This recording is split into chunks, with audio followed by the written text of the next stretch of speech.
Alright guys, so up until this point we had very simple differential equations. The ones that getting from step 1, the differential equation, to step 2, the family of solutions, were very straightforward. All we had to do was to take indefinite integral from both sides of the differential equation, and then we had our family of solutions. But as advertised before, many of the differential equations are not that simple. Let's take a look at a more complex one. Consider this differential equation. The second derivative of f minus alpha to the power 2 f equals 0.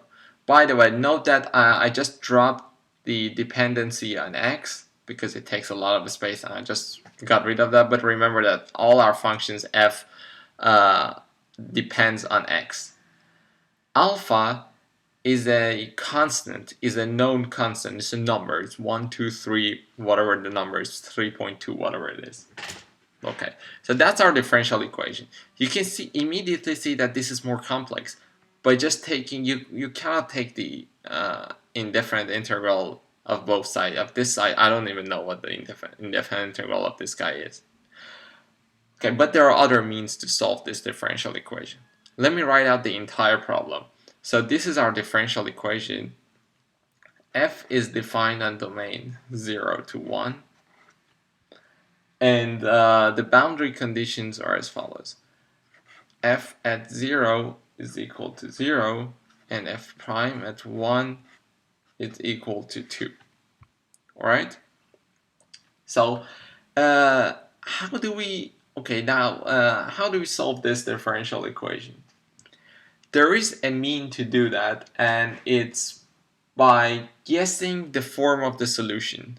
For instance, the solution to the previous differential equation that we solved, this guy, the first derivative of f equals 1, was x plus 1. So it was essentially a polynomial. That's a first order polynomial. Okay, we could have said that, alright, I could guess the form of this. I could say that f of x would essentially look like a times x plus b, and a and b are unknown constants. And then I would have done something and figure out that a is actually 1 and b is also 1, and then I could have found the solution. Let's try something like that here.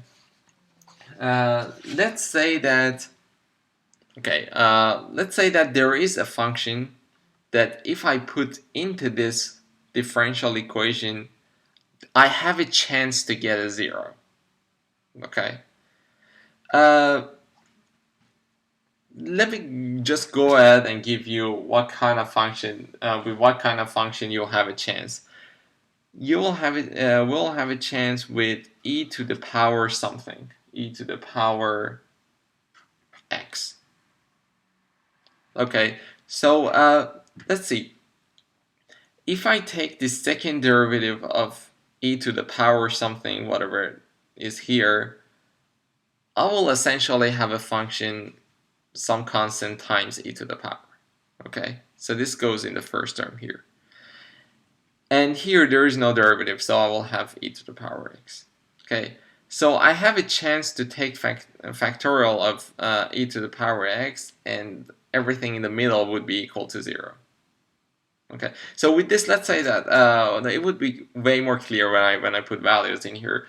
But I'll say that we have a chance that a function such as this is the solution to this differential equation.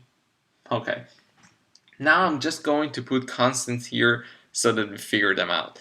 I will put lambda here and c here. Both lambda and c are constants. We will find them. So that we can find the solution. Okay, but there is something. As you probably know, and we told it before, the number of unknown constants is equal to the order of the differential equation. So the order of differential equation is 2 here, See, we have second derivative. So we should have two unknown constants. We should have c1 and c2. Okay, we should have something like this. c1 lambda 1 plus c2 e to the power lambda 2x. So it should be something like which looks like that. There should be two.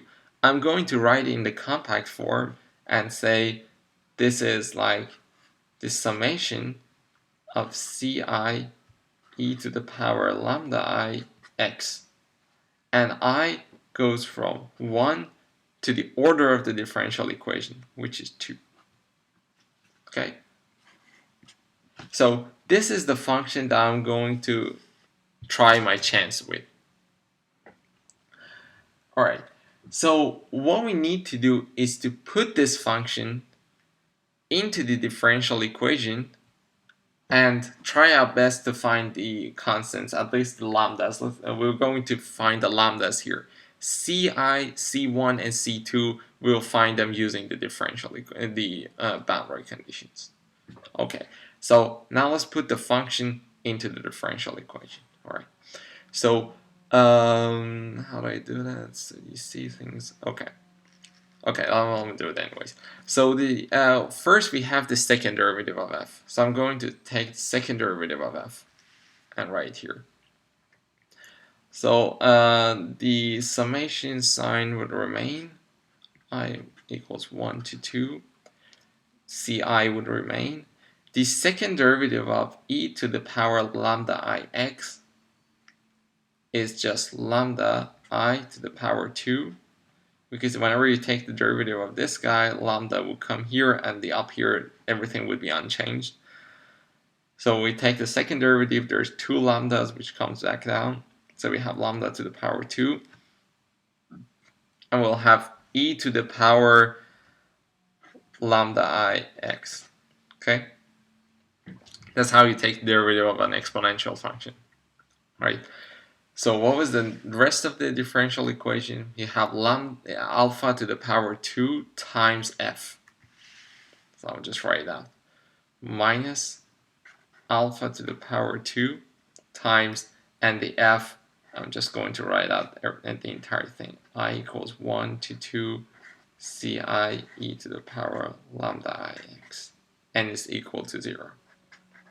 Okay, now let's try to simplify this guy.